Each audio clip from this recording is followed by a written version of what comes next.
as we break it down, we'll start with the Bulldog corners. Right off the bat, your excitement has to be through the roof that you got Kelley Jones back. I thought it was a shame that he was third-team All-SEC this past year. That is a guy that is going to be one of the very top corners in college football coming into this next season. When you're talking about a dude who's 6'4", 195, huge frame for a corner, that can run a legitimate 4-4, that can get vertical the way that he does, and can just play shut-down man coverage, that is such a massive advantage to have for protecting one side of the field. And that was maybe the biggest win of the offseason for MSU to get him coming back to school. And I've talked about it. Look, clearly part of that decision process for him was like, hey, I'm probably not going to be a first rounder. Mel Kiper might have had me there, but I'm probably talking about going sometime, mid to late day 2 if I'm going to enter the draft. Maybe he shoots up with good testing and you're talking about a second round pick on him. But I'm not going to get the first round money. I'm not going to get those guarantees that come with being a first round player. If I come back to college football, though, and have another year exactly the same as the one I just had, I will be not just a first round pick. I'm going to go early on day 1. So you convince him to come back off of that, but the draft grade side. But then there's the financial side of it too. Realistically, if you're going to tell Kelley Jones to come back, you got to be willing to pay for Kelley Jones to come back, because you got to be able to beat what's the money he would have been able to make as a day 2 pick. And that's one of those signs of MSU staff doing a great job in their with their rev share collective, all those guys. Hey, we have to retain our best players, and you got Kelley Jones back for another year. And I do think we've heard the relationship with Corey Bell very good there. You're bringing back a guy that, again, like I said, is one of the best players in the SEC, and that is a huge win for the offseason.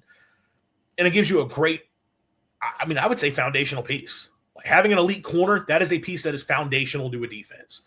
And we think about Zach Arnett's defense and the corners that he's coached previously with Emmanuel Forbes, Martin Emerson, DeCameron Richardson at times. He's had some special players there. And I think Kelley Jones can be right up there as one of the best of them.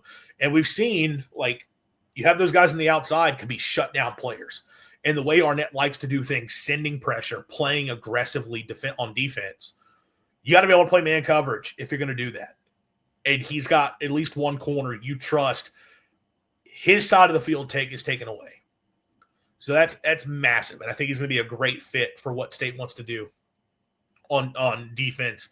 Obviously, he'd be a great fit in any defense. But knowing Arnett and as aggressive as he is, that's a really important fit for State schematically, having a guy like Kelley Jones there protecting his side of the field. The number 2 spot is where the question was, because, last year you didn't get that spot figured out. And that, you never really had a true answer emerge. And I think going to the offseason, there was a lot of pressure to move on from Corey Bell as your corners coach, because it's like, that spot was a big disappointment, and we're not going to let Kelley Jones just be the one guy that lets you get away with everything else. Well, Corey Bell was up for the challenge this offseason with the guys he went out and brought in, because they added a really solid room around Kelley Jones. And I think you're confident that you've really upgraded the talent, and you're going to get good cornerback play opposite of him. You talk about Quentin Taylor coming over as a redshirt sophomore from Iowa State, where last year he made 6 starts, had 6 passes defended to lead the Cyclones, got good playing experience within the Power 5 level or Power 4 level, and a guy that you think has an opportunity to step in and compete. I think he's dealing with some injuries here in the spring, but through that, we've heard about a guy in Caleb Singleton who comes over from Syracuse as a redshirt freshman that showed some flashes with the Qs last season and was a guy that had a good offer sheet coming out of high school, was the top signee for Syracuse a season ago. And you get him coming in. And it sounds like, I think Jeff Lebby said he's been performing well in the spring, and they really like what they see there. You get Jamrock Grimsley out of Florida, a guy that, has kind of had an up and down career, began his time at Alabama, signed under Nick Saban. When Saban chooses to retire, he'd actually enrolled. He had signed and enrolled at Alabama early. Saban retires after that national championship. Grimsley transfers back to his home state of Florida with the Gators. And yeah, I think his first year was just really battling injuries there and didn't get to see much action because of that. This past year sort of gets thrust back into action, was not fully back up to full speed. Took his lumps in the time that he played. But this is kind of the first year he's probably getting things fully stable and back fully healthy. This is a guy that's got good size, 6'2", 200, was a really highly rated recruit coming out of high school that could have gone basically anywhere in the country. I mean, look, if Nick Saban's recruiting you as a corner, that speaks highly of you. So there's some talent there, even if he's not coming in to start for State. That's more talent in the room. And, again, speaking of like talent in the room, you have Kyle Johnson now as a redshirt freshman, who was a big signing day win for State a season ago, flipping him from Houston as a 4-star signee. Is he ready to really contribute? I'll tell you a guy that I'm really excited to see is Jet Jefferson. Because if you remember a season ago, before we knew Kelley Jones was going to be a dude, we were going into the all throughout the offseason really saying corner was the biggest question mark on this team because they lost their top guy. And when you look at who they brought into the portal, you didn't bring in guys who you were confident are going to step up and fix that position. And we knew Kelley was going to start just because, okay, he played a lot last year, made a couple starts for you, veteran in the room, performed really well in the Egg Bowl.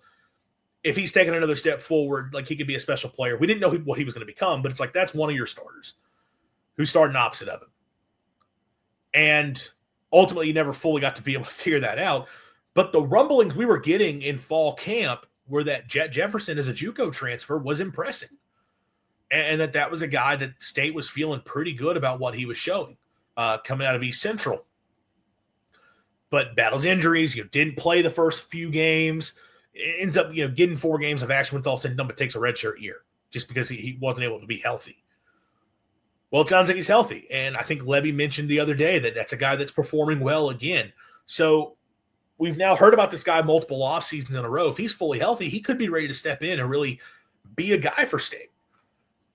You have so many more options at corner that I think you feel good about this year, both in terms of guys that have some proven production and then guys that we're hearing good things about in practice and guys that have high talent ceilings as well as players. This is a much, much more talented cornerback room. And I think you feel really good about the guys you've got there. And that's a group that I feel you got one side of the field locked down. What do you have opposite?